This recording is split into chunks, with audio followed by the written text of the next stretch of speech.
So for my protein presentation, I will be presenting to you the protein of myosin. But before we begin discussing myosin, I feel that it is important that one understands what proteins are on a generic level. So proteins are large, complex molecules that contribute to several significant roles within the body. They perform most of their work in cells that are necessary for structure, function, and regulation of the cells within the body. Beginning with structure, proteins consist of 4 organizational levels: primary, secondary, tertiary, and quaternary levels. The primary level consists of the unique amino acid sequence in which each protein has. These then intertwine and work in with each other, forming alpha helixes and beta sheets that are a part of the secondary level. When there's an interaction between alpha helixes and beta sheets, they begin to form a tertiary level, which is also known as domains. And once a domain begins to interact with another domain, it forms a large, more complex structure known as the quaternary level.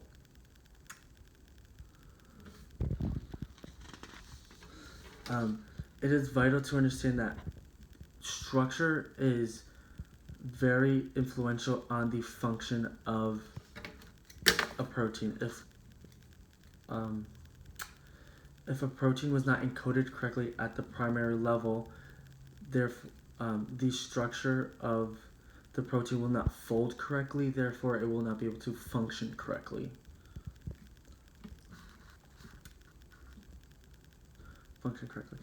With that being said, there are many functions within proteins. Proteins are very versatile and can be used for a lot of different things within the cell, beginning with movement within the cell. They can carry small molecules and ions. They are used for storage.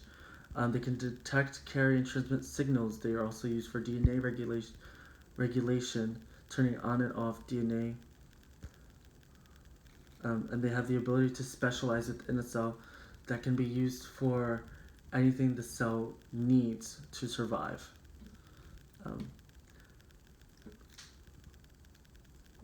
Now onto myosin as a specific protein. Myosins are a motor protein family that consists of 35 plus subfamilies that convert the energy given off by ATP hydrolysis into mechanical energy that is used to then move cellular components along actin filaments within the cell. Myosin are found in many different organisms such as animals, plants, fungi, humans as well. Since there are 35 different subtypes of myosin, there are many classes, and not each class is found within every organism. In fact, different classes are specified for certain organisms, such as class 8 and class 11 are found in plants, and they help drive the force behind cytoplasmic stemming within plants, which helps promptly move cytoplasm and organelle throughout the cell, aiding in the distribution of metabolites within the cell. Myosin 11 also functions to establish and maintain proper cell polarity, can influence motility for multiple organelles. It influences actin and endoplasmic reticulum organization, as well as nuclear shape, and can enhance growth and expansion within the cell. So myosin is a very versatile protein which aids in the success of a cell and its efficiency. Myosin 5, for example, is found only within animals and yeast, but performs 2 separate functions when in each of them. When myosin 5 is in yeast, it acts as an organelle transporter, but when it is in an animal, it acts as a point-to-point transporter in the neurons of an animal. So that is the functions of myosin. Myosin have very complex structure as well, as one can see through this figure. There it contains 6 different domains, beginning with the U50, the upper 50 kDa, the lower 50 kDa, the N-terminal domain, its converter, myosin light chain 1, and then myosin light chain 2, also known as the neck or tail region. This structure, this ribbon structure, easily demonstrates its quaternary level because of all the interactions between the 6 different domains of the protein. The tertiary level, if focused into one, this is probably the best one. One can see how there are all these ribbons are alpha helixes within the domain, but also you can see beta sheets within the domain, showing how alpha helixes and beta sheets interact to form the tertiary level. With that being said, since there are alpha helixes and beta sheets present, it will have a secondary level and a primary level because you would have its unique amino acid sequence to form these alpha helixes and beta sheets.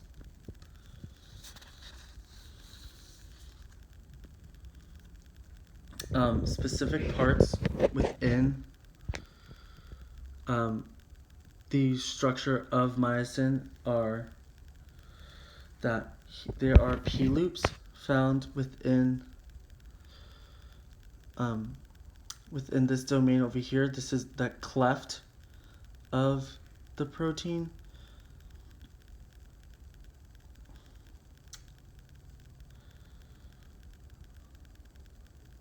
And helps separate upper 50 and the lower 50. In addition to the P loops, one can find switch 1 and switch 2 along the apex of the interface of the upper 50, so that is in this region over here. One can find switch 1 and switch 2. And they are used for nucleotide binding motifs on the active site. So this is where the active site is located. Over here, one can see the converter, and the converter acts as a socket connecting the long tail neck region to the rest of the domain. This is also known as the motor domain.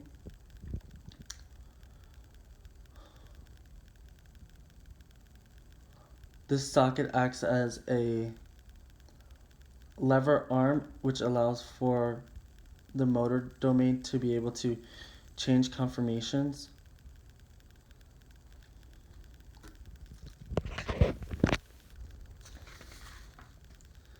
Now, one big question is, how are these proteins sequenced?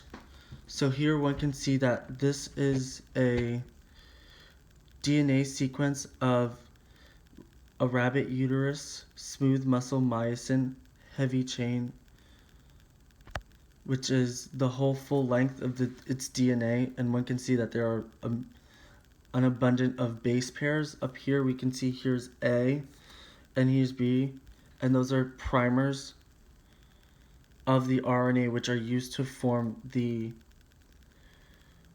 protein through translation.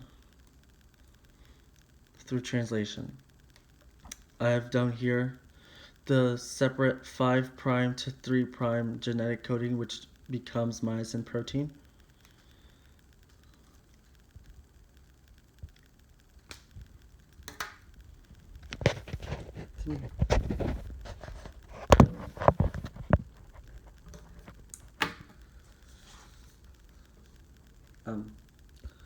It is important to understand that if these genetic codes are not sequenced correctly, it will not allow for the proper structure, and if there's not the proper structure, it will not allow for the proper function.